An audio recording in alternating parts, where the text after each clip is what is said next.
wa amwalakum kusimat, na mali zenu tayari wamekisha gawana watu wengine. Zile ambazo zinakufanya uko bize utaka kupigania dini ya Mwenyezi Mungu kwa mali zako, tayari wamekisha vuta watu wengine, wanagawana watu ambao ulikuwa uwapendi katika dunia hii. Na jambo la tatu Uislamu linahuzunisha, akasema wa azwajakum tazawwajna min khairikum, na wake zenu tayari wamekisha olewa na watu wengine. Hadha khabar ma indana, ndio habari tulizonazo sisi duniani. Fama khabar ma indakum, vipi nyinyi wenzetu huko?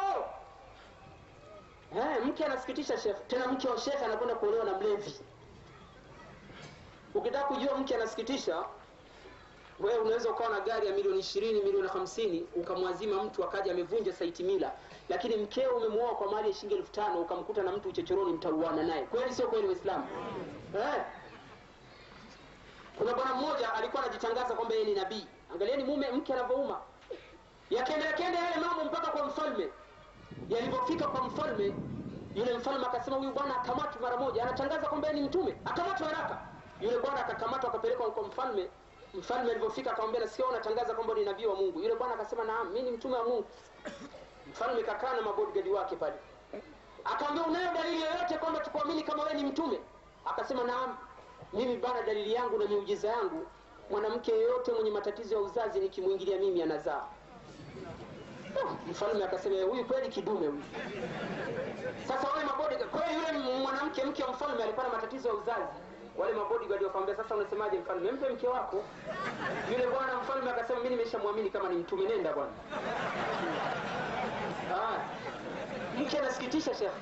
Sasa mke wa mcha Mungu anakwenda kuolewa na mlevi. Na ukitaka kujua kwamba mke anauma, kule Dar es Salaam ukitaka kwenda kuzika wewe usikae nyuma, usikae mbele na vijana, unapeleka ile jeneza. Wanasema la ilaha illa Allah, la ilaha illa Allah, la ilaha illa Allah Muhammadur Rasulullah. Sasa usikae mbele na wazee na vijana, kaa nyuma na wazee wamevaa kanzu, koti pamoja na kofia na bakora. Utasikia unasema alikuwa na wake wangapi kijana huyu? Alikuwa na wake 4. Ala mashallah. Na yule mke mdogo anamuoa juzi kisha zaa naye yule. Basi inshallah eda kimalizika tutajifuta. La ilaha wanakwenda. Baya nani ishi hapo Islamu. Assalamu alaykum wa rahmatullahi wa barakatuh. Wa alaykum salaam wa rahmatullahi wa barakatuh. Takbir. Takbir. Musa Zakaria 12:12 wa rahmatullahi wa barakatuh. Umesema wewe hebu gani? SDA. Nini maana yake? SDA. 7 day chai. Aya gani kwenye Bible?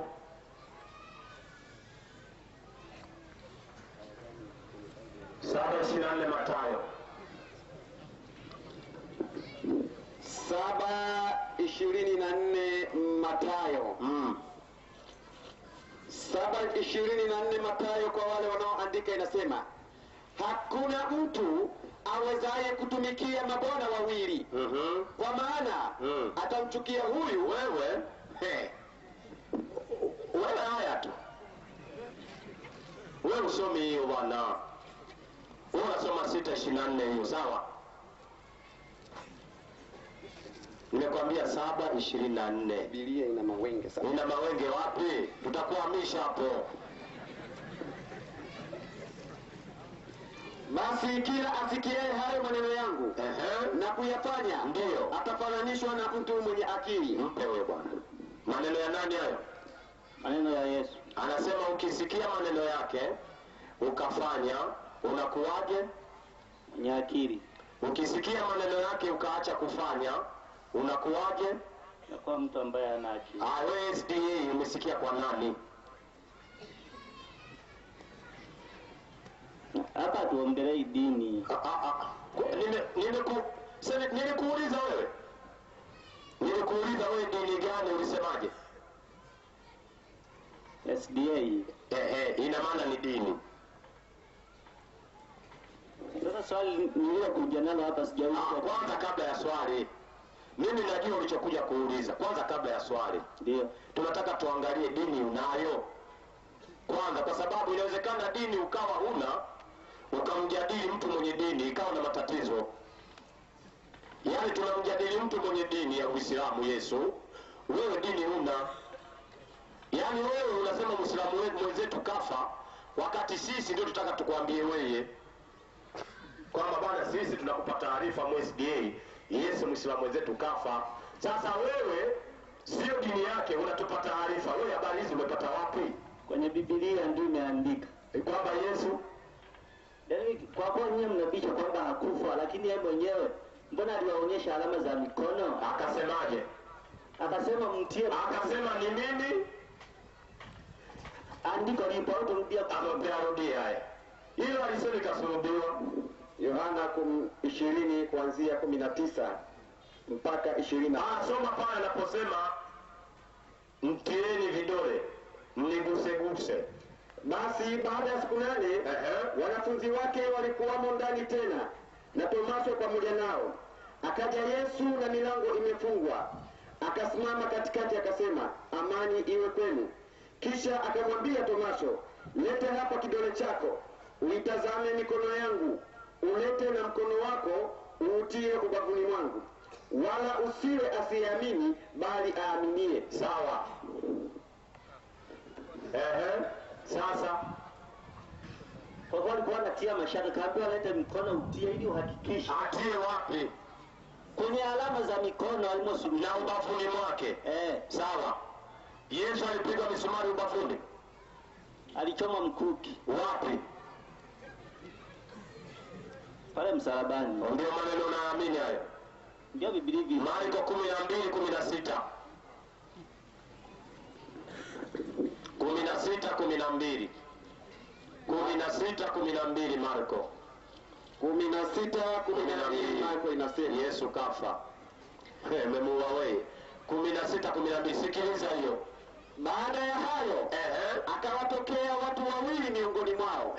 Ana sura nyingine. Mpe maiki. Nani huyo? Yesu. Alikuwa na sura gani?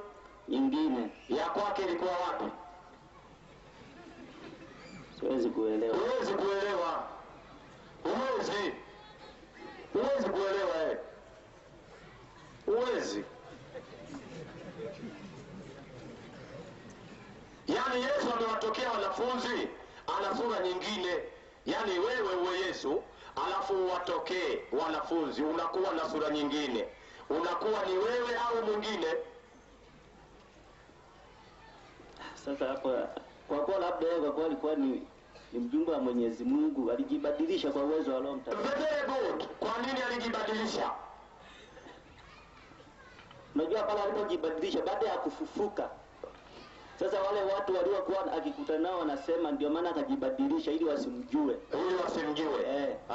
Hayo maneno unayasoma wapi? Maneno yameandikwa kwenye Biblia. Aya gani?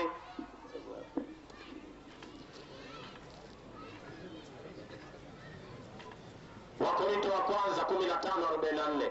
Sikiliza Biblia inasemaje, za tumalize. Wakorintho wa kwanza 15:44 Inasemaje? upandwa mwili wa asili. Umesikia? Hebu mpe. Watu huwa wanapandwa kwenye mwili wa nini? Wa asili. Yaani huu mwili tuliokuwa nao ndio mwili wa asili kutoka kwa baba yetu Adam. Sawa? Ndio. Mpewe sasa. Ufufuliwa mwili wa roho. Mpe. Tukifufuliwa, tunafufuliwa kwenye mwili wa nini? Wa roho. Sawa kabisa. Roho inaonekana? Haionekani. Kama roho haionekani ina maana haili. Sawa?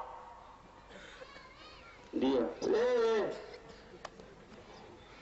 Kwa hiyo mtu aliyekufa akafufuka huwa hali. Sawa? Anakuwa na mwili wa kiroho. Sawa? Ndio. Luka 24:36. Luka 4 Wewe 24:36. Tutahamisha meza hiyo. 24:36. Na walipokuwa katika kusoma habari hiyo, yeye mwenyewe alisimama katikati yao. Ndio. Akawaambia, amani iwe kwenu. Mpe maiki. Walipokuwa wanafunzi wanaongea, yeye mwenyewe akasimama kati yao. Akawaambiaje? Amani iwe kwenu. Nani huyo? Yesu. Anawapa watu amani. Sawa? Ndio. Wale wanafunzi wake. Ndio. Haya, mpe huyo sasa.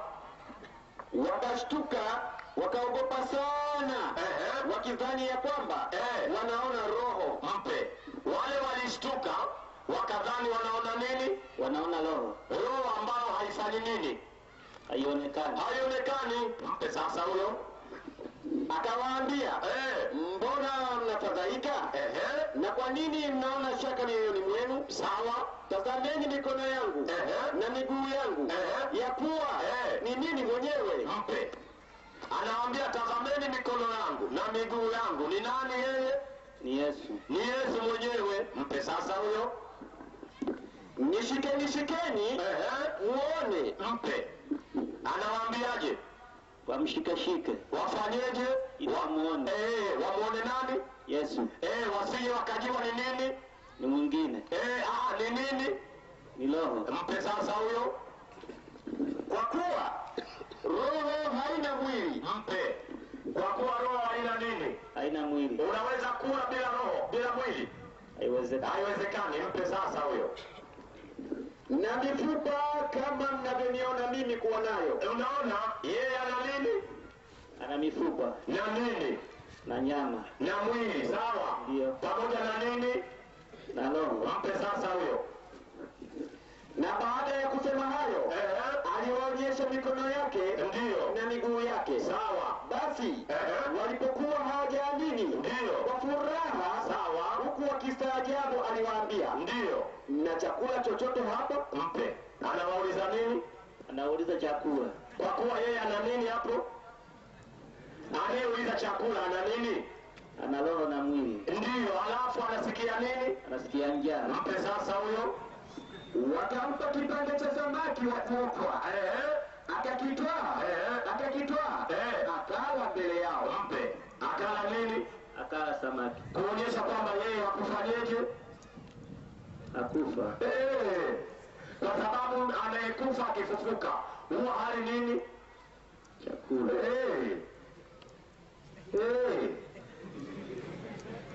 Na swali lingine. Asante sana. Salamu alaikum.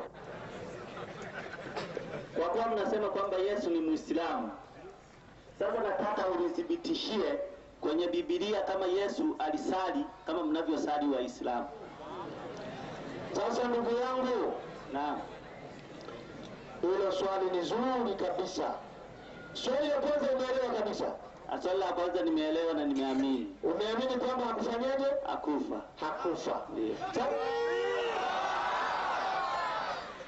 Sasa ukiasikia watu wanasema Yesu kafa msalabani, au utaonaje? Siwezi kuwaelewa. Huwezi kuelewa Ndio. Takbir! Barikiwe sana. Sasa unataka kuonyesha kweli Yesu Muislamu au dini gani? Kwa kuwa mnasema Yesu ni Muislamu, sasa nataka kudhibitishiwa ndani ya Biblia kama Yesu alisali mnavyosali Waislamu. Kwa hiyo ukienda ushahidi utamfuata Bwana Yesu. Ndio. Very good. Dr. Mazinge. Kulingu. Assalamu alaikum wa rahmatullahi wa barakatuh. Ndugu yangu, Naam. kwa hiyo ukijua namna alivyoswali Yesu, kama ikionekana kwamba aliswali kama Waislamu, na wewe utakuwa Muislamu mfuate Yesu. Niko tayari. Sawa sawa kabisa. Wewe umeshawahi kuona Waislamu wanavyosali? Nimeshaona. Umeshawahi kuona wanafanyaje? Wanashujudu. Wanasujudu Ndio. Wanasujudu vipi? Kwa kuinamisha nyuso chini. Mpaka chini Ndio. Sawa sawa. Wewe kanisani unasali? Mimi nasali. Unasujudu? Hapana. Unafanyaje? Napiga magoti tu. Mpe wewe sasa 26:36 Mathayo. 26:36 Mathayo. 26:36 inasema, kisha Yesu akaenda pamoja nao mpaka bustani itwayo Gethsemane. Ndio. Akawaambia wanafunzi wake, ketini hapa hata niende kule nikaombe. Hebu ngoja tu na mfano kidogo. Naomba watu wawili waje hapa, au watu watatu, vijana watatu, naomba tukuonyeshe Yesu alivyoswali. Naomba Muje hapa kwa sababu maiki yangu ni fupi. Muje hapa. Usimame hapa. Hapa kwa hivi. Kwa hivi. Angalieni mimi ninayoelekeza. Simameni kwa hivi. Kwa sababu maiki ni fupi. Naam. Hapana, maiki itakuwa itoshi. Haya. Wapate kuona. Soma. Kisha Yesu akaenda pamoja nao, ndio, mpaka bustani iitwayo Getsemani, ndio, akawaambia wanafunzi wake, ketini hapa, hata niende kule nikaombe. Ndio, akamchukua Petro. Anaenda kufanyaje hapo ndugu yangu? Akaenda kumchukua Petro. Anaambia ketini hapa, hata niende kule nikafanyaje? Nikaombe. Kuomba maana yake kufanyaje? Kusali. Kusali, kumwabudu Mungu. Endelea. Akamchukua Petro. Kwa hiyo hapa ni mfano. Huyu hapa kama Petro, na wale wana wawili wa Zebedayo. Mmoja Yohana wa Zebedayo na mwingine ni Yakobo wa Zebedayo. Walikuwa wana wawili. Na mimi nitakuwa mfano wa Yesu. Kwa mfano lakini. Endelea. Akaanza kuhuzunika na kusononeka. Ndipo akawaambia, roho yangu ina huzuni nyingi kiasi cha kufa. Ndio, kaeni hapa mkeshe pamoja nami. Ndio, akaendelea mbele kidogo. Simama. Yesu akaendelea mbele kidogo. Yaani ina maana kwamba ilikuwa ni swala ya jamaa ya pamoja. Kawaida ya swala inaongozwa na kiongozi ambaye anaongoza ile ibada. Kwa hiyo anakuwa mbele kidogo. Kwa hiyo wanafunzi wako hapa, Yesu akaenda mbele kidogo. Yaani yeye alikuwa mbele kama imam, wale walikuwa nyuma kidogo maamuma, yaani wanaongozwa katika ile ibada. Kwa hiyo Yesu akasogea mbele kidogo. Endelea. Akaanguka kifurifuri. Allahu Akbar. Umeona ndugu yangu? Ndio, nimeona. Allahu Akbar. Kwa hiyo Yesu yeye na wanafunzi wake, yeye anaongoza ibada akiwa mbele kama imam, wenzake wakiwa nyuma. Akaendelea mbele kidogo. Wewe umeshawahi kupita mbele ya msikiti? Nimeshawahi. Umeshawahi? Ndio nikapumzika. Mbele ya msikiti kukoje? Kwa mbele kule kuko vipi? Kama umeshawahi kupita kwa nje katika msikiti, kwa mbele kunaonekana vipi? Kwa mbele kuna kibla. Imekaaje?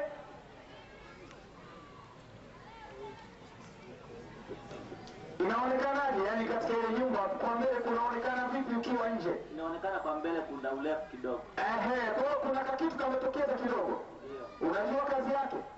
Sielewi. Ndio maana Yesu akasogea mbele kidogo. Ndio anaingia katika kile kibla sasa. Katika kile kichumba. Ndio maana Biblia inasema Yesu akaenda mbele kidogo, na msikiti wote uliojengwa kwa mbele umesogea mbele kidogo. Ili kumfuata nani? Kumfuata imam. Kwa hiyo imam anakuwa mbele. Ufunuo 11:1. Ufunuo 11:1.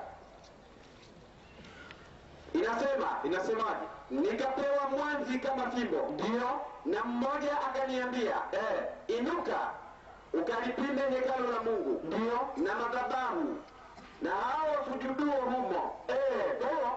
Katika hekalu la Mungu watu wanafanyaje? Wanashujudu. Kwa hiyo hekalu, ukiona mtu anaingia hekaluni anafanyaje? Ashujudu. Yesu aliingia hekaluni ya kuingia. Aliingia kufanyaje? Kusujudu. Kwa hiyo wanaosujudu watu wa dini gani? Waislamu.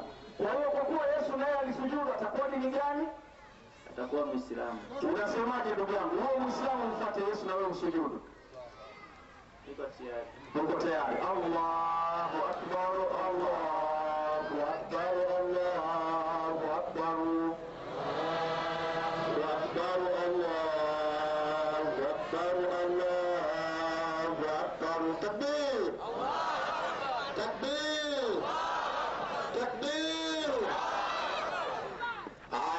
Chukua maiki hiyo. Njoo huku kwa sababu hapo mwache Musa peke yake hapo. Manake Musa ukimwambia soma Mathayo 3 anasoma Mathayo 6. Sijui Musa kuna nini hapo. Musa bwana, nataka kuongeza. Takbir! Haya, yuko hapo hapo anakusikia. Wewe haya tu. Haya. Haya, chukua mic. Ndugu yetu anaingia kwenye Uislamu. Tunaomba Waislamu wote tukae kimya. Hapa ndio wakati wa kumwomba Mwenyezi Mungu, unaomba dua.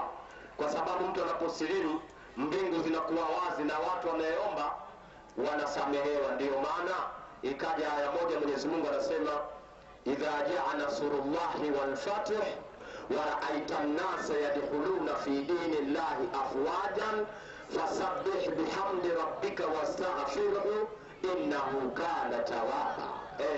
Yani watu wanastaghfirullah kumuomba Mwenyezi Mungu yale walioyafanya inshallah. Kwa hiyo inshallah maiki yako hiyo utanifuatisha ninavyosema Sema bismi lahi rahmani rahim. Ashhadu an la ilaha illallah wa ashhadu anna muhammadan rasulullah. Nakiri kwa moyo natamka kwa ulimi ya kwamba hapana mola apasaye kuabudiwa kwa haki ila Mwenyezi Mungu mmoja na Mtume Muhammad ni mtume wa Mwenyezi Mungu na Isa au Yesu si Mungu wala si mwana wa Mungu bali ni mtume wa Mwenyezi Mungu.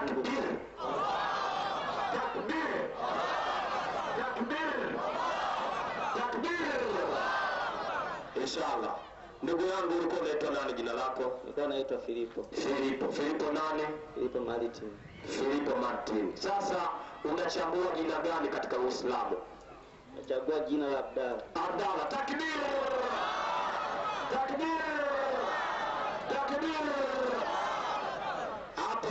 Hapa sehemu sioni mikono inakwenda juu hapa. Hapa mliposimama hapa. Sioni mikono inaenda juu. Hebu tuangalie. Takbir! Sasa anainua. Maana wakiwa wengi atoa Kristo ili ajulikane na yeye anainua. Takbir! Inshallah ndugu yangu. Sasa una miaka mingapi ndugu yako? Miaka 25. Una miaka 25. Una kabila gani? Msukuma. Inshallah wale Waislamu mlikuwa jirani nayo bana, mumfundishe dini. Mimi nakuulizeni Waislamu, hivi kuna kazi bora kwa Mwenyezi Mungu zaidi ya hii tunayoifanya? Mbona mtaki kujibu? Lipo kweli? Hakuna.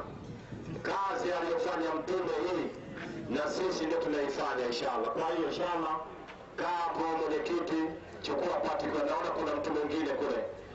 Kuna kidume mwingine kule amekaa anataka kuuliza maswali inshallah. Asalamu alaykum. Wa alaykum assalam wa rahmatullahi wa barakatuh. Waislamu, ndio ukweli, na ukweli unapokuja basi uongo hujitenga.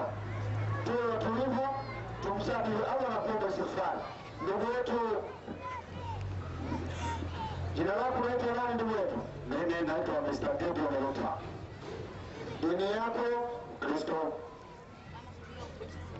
Swali lako? Swali langu kabla ya kuuliza swali, nilikuwa naomba kwanza yasomwe maandiko. Luka 19:45 mpaka 46.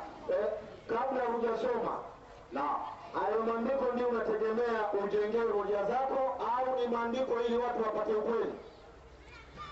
Ndio nataka nijenge hoja. Ujengee hoja, niulize swali. Haya, soma. Haya.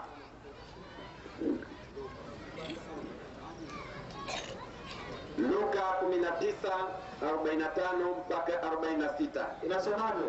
Akaingia hekaluni, akaanza kuwatoa wale waliokuwa wakifanya biashara, akawaambia, imeandikwa, nyumba yangu itakuwa nyumba ya sala, lakini ninyi mmeifanya kuwa pango la wanyang'anyi. Vile vile isome Mathayo 21:12 mpaka 14. Mathayo 21:12 mpaka 14. Yesu akaingia ndani ya hekalu, akawafukuza wote waliokuwa wakiuza na kununua hekaluni, akazipindua meza za wabadili fedha na viti vyao waliokuwa wakiuza njiwa. Akawaambia, imeandikwa, nyumba yangu itaitwa nyumba ya sala, bali ninyi mmeifanya kuwa pango la wanyang'anyi. Na vipofu na viwete wakamwendea mle hekaluni, akawaponya. Lakini wakuu wa makuhani na waandishi walipoyaona maajabu aliyoyafanya, na watoto waliopaza sauti zao hekaluni wakisema, Hosana mwana wa Daudi, walikasirika.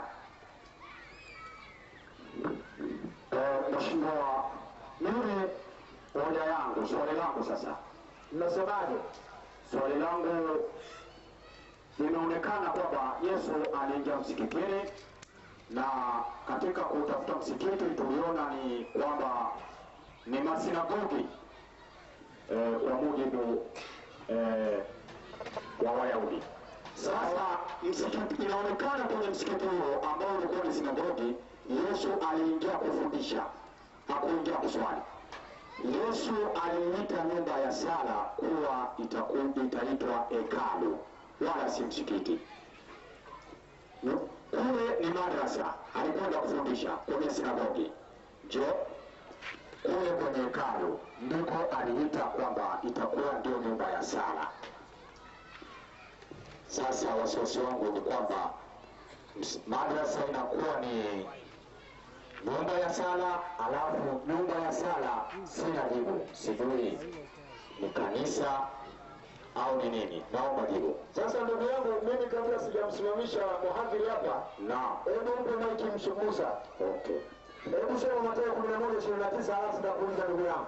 Mathayo 11:29 inasema, jitieni nira yangu, mjifunze kwangu, kwa kuwa mimi ni mpole na mnyenyekevu wa moyo.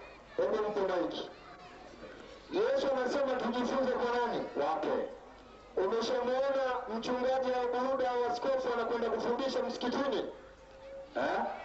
Umeshamuona mchungaji, buruda, katekista, padri anakwenda msikitini kufundisha? Nimemuona akifundisha kanisani. Umemuona akifundisha kanisani? Kanisani. Yesu kafundisha wapi? Yesu amefundisha kwenye sinagogi ambayo ni misikiti ya Wayahudi. Sawa.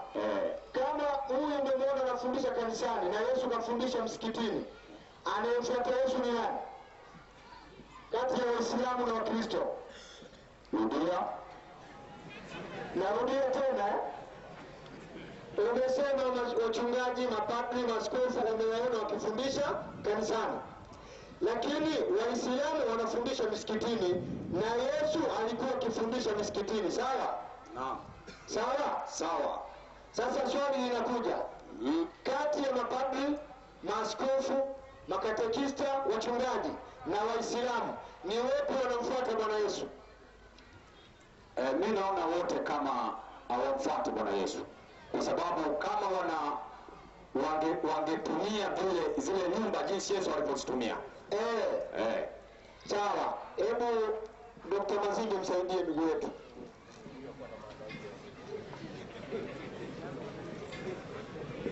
Assalamu alaikum warahmatullahi wabarakatuh. Umeisoma vizuri Bible? Nimesoma maandiko hayo machache ambayo nakuuliza. Sasa wewe kutoa aya zile ulikuwa una maana kwamba Yesu aliingia hekaluni akapindua vilivyokuwa katika hekalu, sawa? Akasema nyumba hii itaitwa nyumba ya sala. Maana ya itaitwa ni sasa hivi, baadaye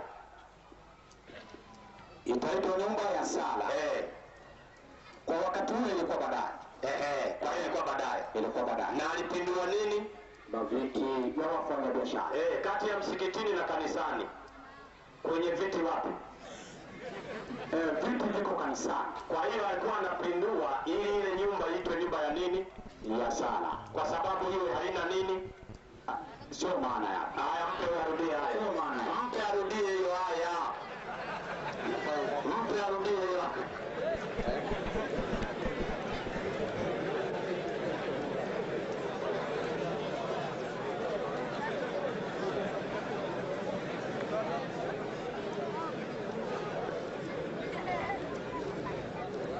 Rudia, yani haya anatoa mwenyewe alafu anaikataa.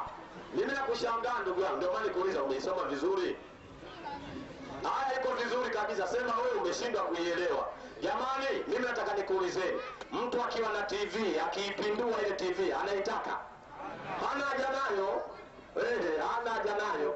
Sasa soma hiyo Luka 19:45. wewe Ya aya kwanza ambayo soma ya kwanza ya viti alafu tutakwenda hiyo 21:12. hiyo ya pili.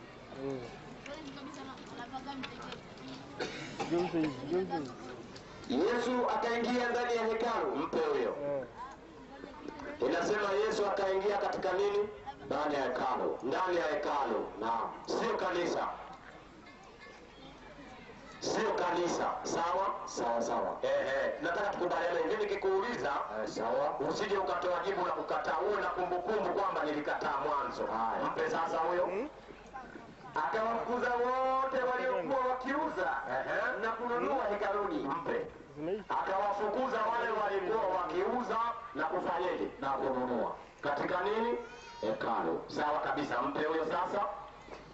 Akazipindua meza za wabadili fedha. Mpe. Akapindua meza za wabadili nini? Fedha. Katika nini? Hekalu. Mpe huyo sasa. Na viti vyao waliokuwa wakiuza njiwa. Mpe. Na viti vyao waliokuwa wakiuza nini? Njiwa. Mpe huyo sasa.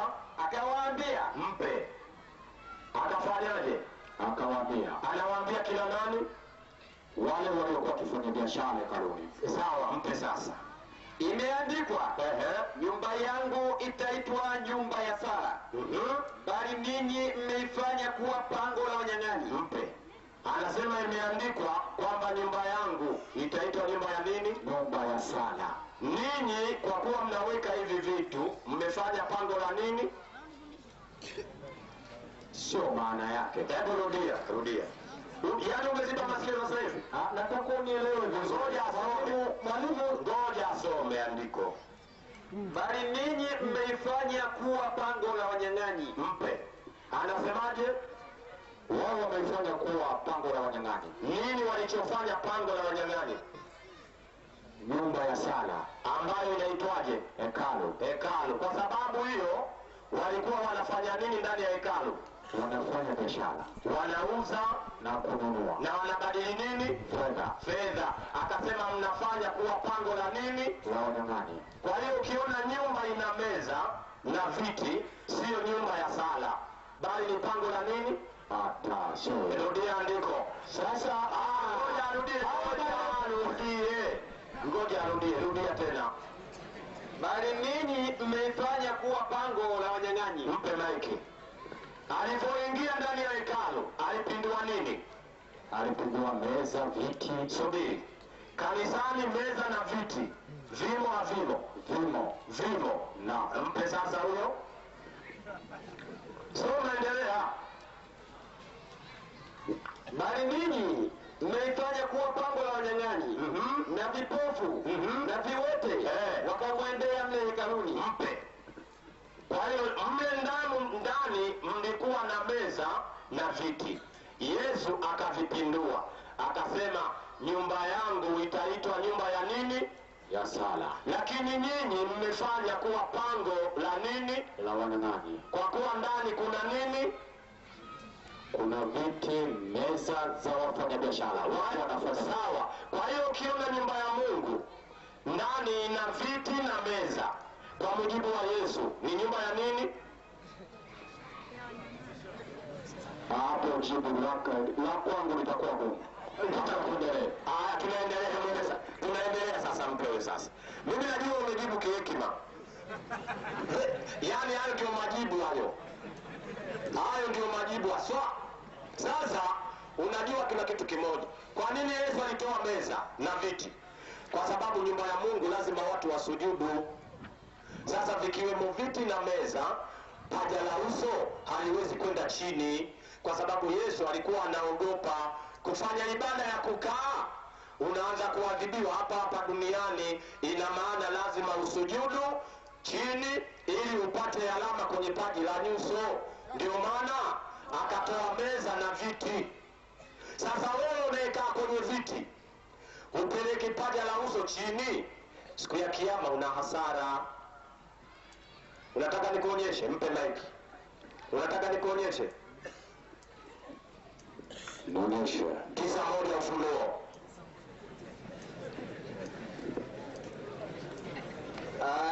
9:1 Ufunuo. Peleka kule mbele. 9:1 Ufunuo inasema, malaika watano akapiga baragumu, nikaona nyota iliyotoka mbinguni imeanguka juu ya nchi, naye akapewa ufunguo wa shimo la kuzimu.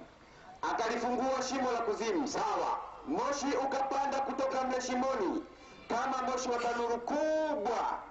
Jua na anga vikatiwa giza kwa sababu ya ule moshi wa shimoni. Sawa kabisa. Nzige wakatoka katika ule moshi. Sikiliza.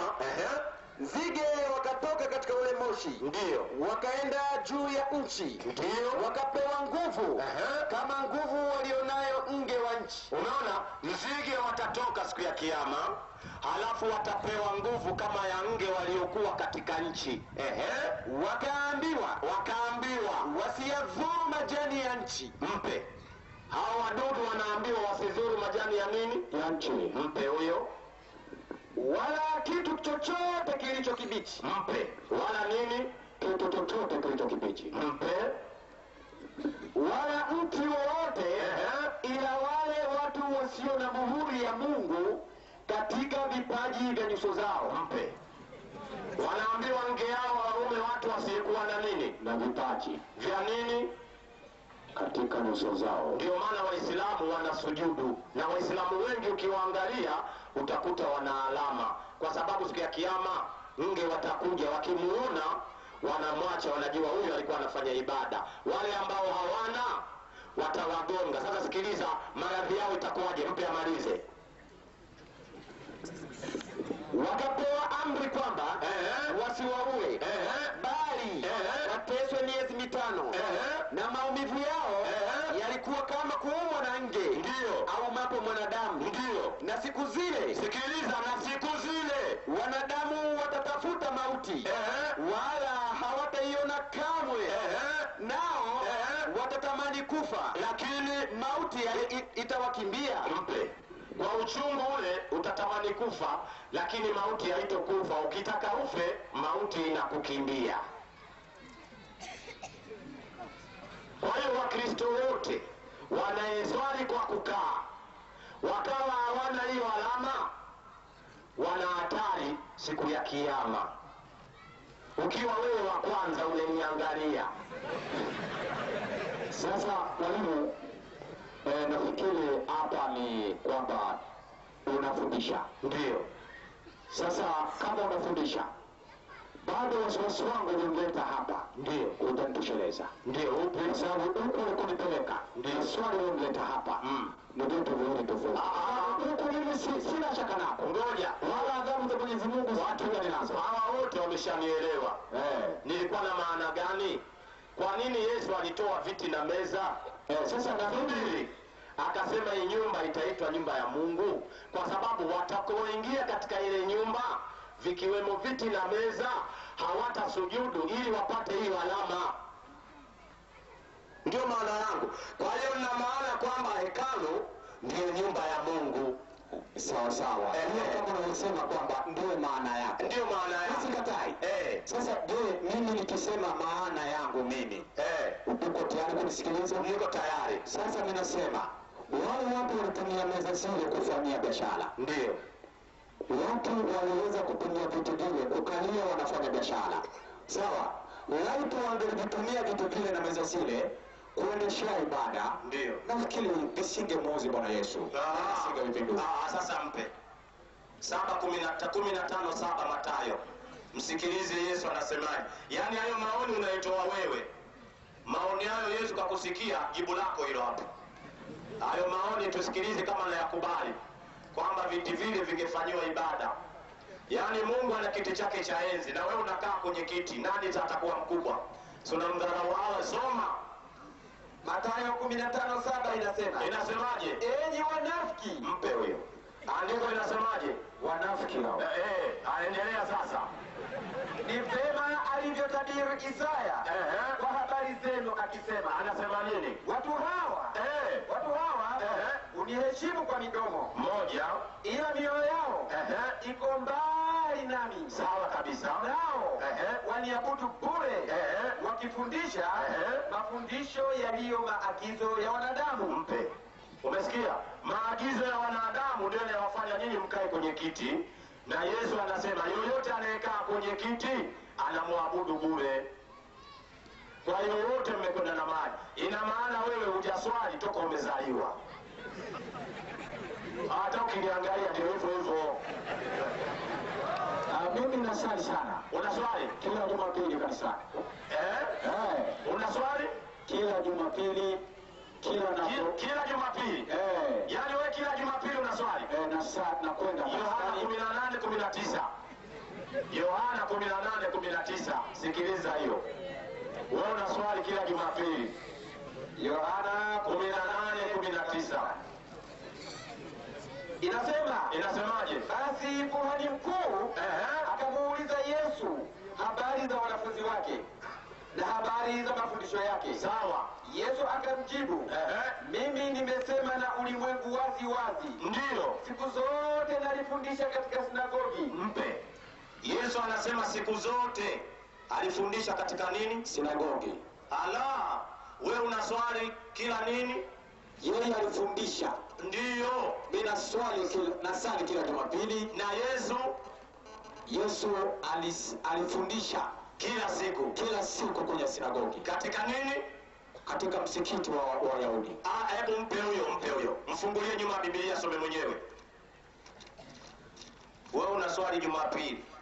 Yaani Mungu unamwabudu Jumapili. Wewe anakupa uhai kila siku, wewe unamwabudu Jumapili. Soma hiyo. Sinagogi ni nini? Msikiti wa Wayahudi. Kwa hiyo kila siku Yesu alikuwa anashinda wapi? Kufundisha kwenye msikiti wa Wayahudi. Ndio. Kwa hiyo usiku ambayo wewe uko kanisani Jumapili, Yesu anafundisha wapi? Siku wewe uko Jumapili kanisani, Naam. Yesu anafundisha wapi? Yesu. Sasa anasema hivi, wakati wa ibada ya kwanza, subiri kwanza. Umesema hivi, wewe unafanya ibada kila Jumapili. Na nimekupa andiko kila siku. Yesu anafundisha wapi? Kwenye sinagogi. Kila siku. Ina maana Jumapili imo haimo? Imo. Sasa swali linasema hivi, Jumapili wewe ukiwa kanisani, Yesu yuko wapi? Tunakuwa naye kanisani, alafu anapata muda na kwenda kwenye sinagogi. Lete andiko sasa. Lete andiko sasa. Ndio katika ile maana tunafundisha na maandiko. Anasemaje? Nasema hivi, lete andiko. Mwalimu, hilo sina. Unataka nini? Mpe huyo. Allahu Akbar, Allahu Akbar, Allahu Akbar.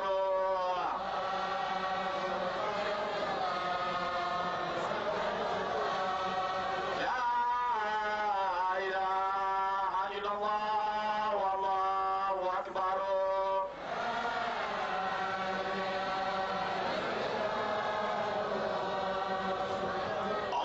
Anasema alikuwa anatoka kanisani alafu anaenda msikitini kufundisha. Mpe huyo asilimu. Sema Bismillahirrahmanirrahim. Sawa kabisa. Sawa, wewe jina lako nani?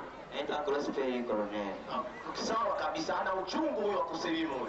Sema ashhadu an la ilaha illallah wa ashhadu anna Muhammadan Rasulullah. Takbir! Sasa hivi unataka jina gani rafiki yangu? Nataka Ashraf. Ashraf, takbir!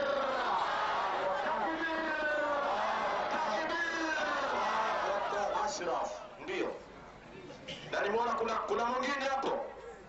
Huyu hapa. Allahu Akbar, Allahu Akbar, Allahu Akbar. Allahu Akbar, Allahu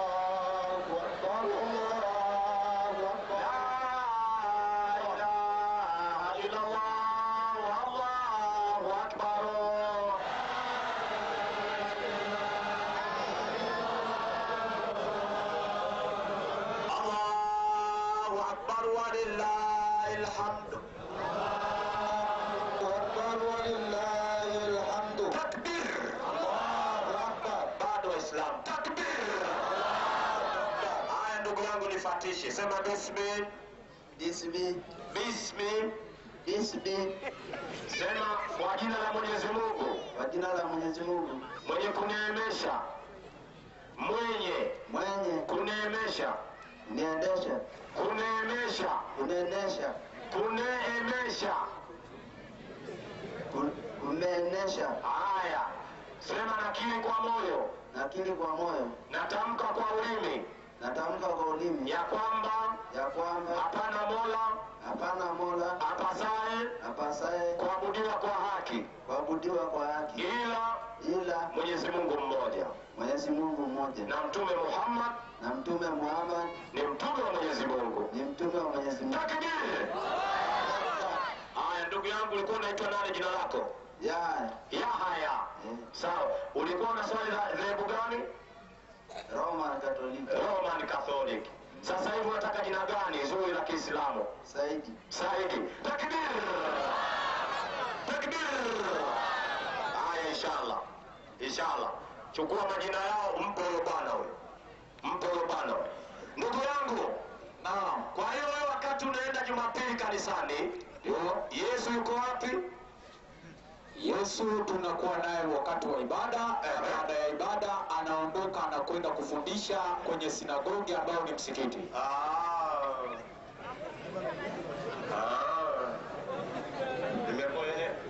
Nimekuelewa. Yaani anafanya ibada kanisani, alafu anatoka anaenda kufundisha msikitini. Naam. Haya, lete andiko Yesu kaingia kanisani. Simeonekana nyumba yake ya ibada ni sinagogi, ni hekalu. Anasema yeye mwenyewe kwamba nyumba yangu itakuwa ni hekalu, nyumba ya sala. Subiri, ndiyo ikawa imeondolewa viti. Kwa hiyo ukiona nyumba ina viti, si nyumba ya Yesu. Sawa, viliondolewa viti vya biashara. Ndio viletwa tena. Nasema tumeshamaliza. Nasema hivi, wewe umesema Yesu anafanya ibada, alafu anaenda msikitini, sawa? Ndio. Lete andiko.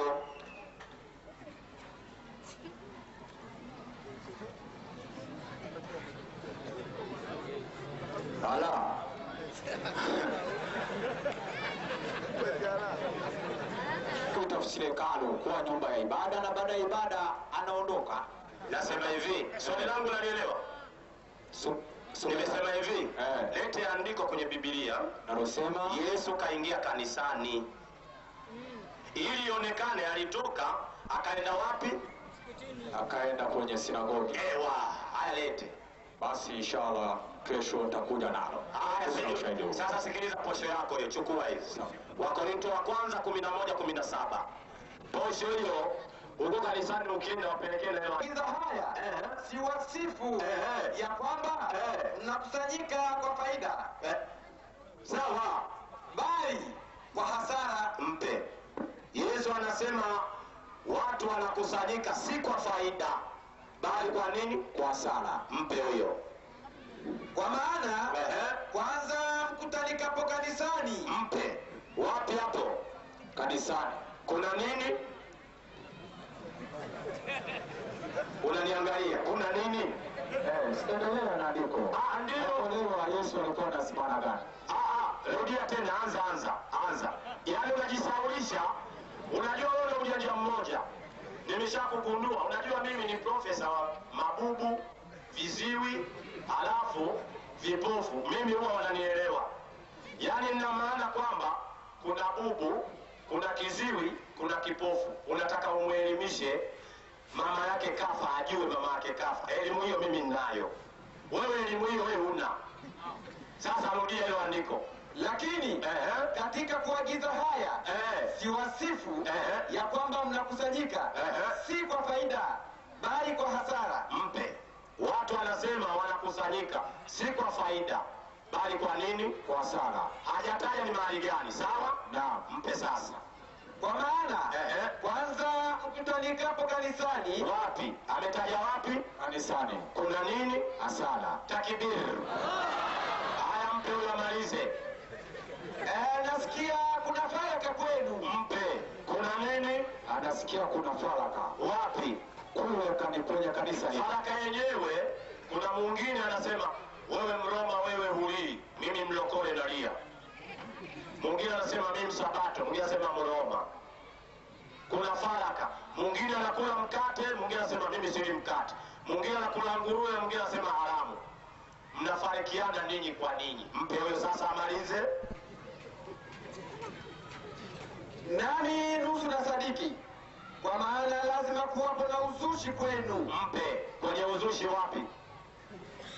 Kwenye kanisa lile. Kuna nini? Kuna uzushi. Yani watu wanazua tu. Yesu kafa, anakuja kutukomboa. Uzushi. Wala atarudi miaka 2000 mpaka sasa. Yesu hajafanyeje? Yani wanazua Yesu hajarudi miaka 2000 hajaja. Anasema tunamsubiri Yesu aje atuchukue sisi wateule. Mpe huyo uzushi tu, mpe huyo. Ili waliokubaliwa wawe dhahiri kwenu. Endelea. Basi mkutanikapo pamoja, haiwezekani kula chakula cha Bwana. Mpe. Anasema haiwezekani kula chakula cha nini? Cha Bwana. Wapi hapo? Kwenye kanisa lile. Mpe huyo sasa. Kwa maana kila mmoja utangulia kutwaa chakula chake katika kule kula. Sawa. Hata huyu ana njaa, Na mwingine amelewa. mpe. Anasema na wengine wamefanyaje? Wana njaa, wamelewa. Mungu anasema mnakusanyika kwa hasara kwa sababu na walevi naye. Wewe unaona mlevi anafanya ibada? Sijawahi. Kwa hiyo unakaribishwa. Karibu kwenye Uislamu. 590 Qur'ani. 590 Qur'ani. 590 Qur'ani inasema. Inasemaje? Bila shaka ulevi na kamari na kuabudiwa asiyekuwa Mwenyezi Mungu, hayo yote ni uchafu, ni katika kazi ya shetani. Mpe. Mwenyezi Mungu anawaambia Waislamu ulevi ni katika kazi za nani? Shetani. Sasa watu wanafanya kazi za shetani alafu wanaenda wapi? Kanisani. Mungu atakubali hiyo ibada? Kwenye kanisa lile. Ndiyo, Mungu atakubali. Aliyokuwa ametembelea Bwana Yesu akakuta Ndiyo. akakemea. Nasema hivi, ukienda kanisani umelewa kazi ya shetani. Ibada hiyo ukifanya, Mungu atakubali? Hawezi kukubali. Takbir. Salamu alaykum. Swali langu la pili. Subiri basi ndugu yangu. Sasa swali lako la pili ilikuwa linasemaje? Swali langu la pili na lenyewe vile vile ningeomba nisome andiko alafu nijenge hoja niulize swali. Naomba isomwe Marko 15:33 mpaka 37. Hebu Musa fanya haraka hapo. Marko 15:33 mpaka 37. Eloi lama sabakithani, maana yake Mungu wangu, mbona umeniacha? Na baadhi yao waliosimama pale walisema, tazama, anamwita Eliya. Na mmoja akaenda mbio, akajaza sifongo siki, akaitia juu ya mwanzi, akamnywesha akisema, acheni na tuone kwamba Eliya anakuja kumteremsha. Naye Yesu akatoa sauti kuu, akakata roho. Maandiko hayo. Swali lako sasa. Swali langu, wanasema Yesu akufa. Sasa hapa maandiko yanatuonyesha Yesu akatoa sauti kuu akakata roho. Sasa swali lako linasemaje? Swali langu ni kwamba nyinyi mnapinga kwamba Yesu akufa. Sasa vipi mnanithibitisha kwamba andiko hili si sahihi? Sawa. Basi subiri jibu lako hapo. Kabla ya jibu halijafika kwa dokta, tunamkaribisha Ustadh Karama dakika 3 au 5. Allahu Akbar, Allahu Akbar.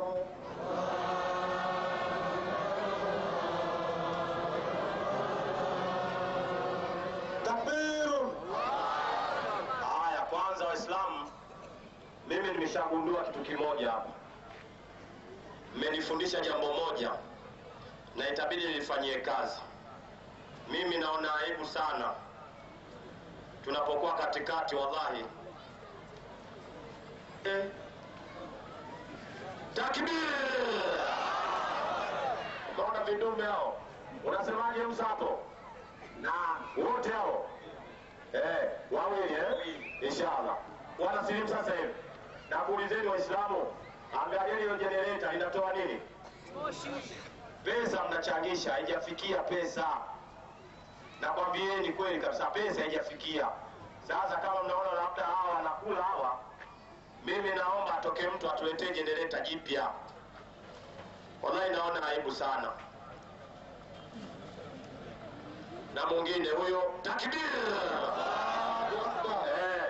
sana. Sasa kesho kila mtu ajitahidi jamani, tuletee sadaka za jeni. Mimi nasema siondoki, nataka kwenda Sengerema. Nasikia Sengerema ndio kuna wakorofi kule watu wataki miadhara ifanye. Mimi ndio nataka nikafie huko Sengerema. Mnasemaje? Nataka niende Sengerema huko, sawa, wataki miadhara. Na maliza hapa na kwenda Sengerema. Siwezi kwenda Sengerema bila kunipa vifaa, sendi. Angalieni kwanza. Unasubiri majibu. Unasubiri majibu Kama muda umekwisha, basi inshallah kesho unaweza. Haya, hata bado upo kwa tuwasilimishe hao. Haya.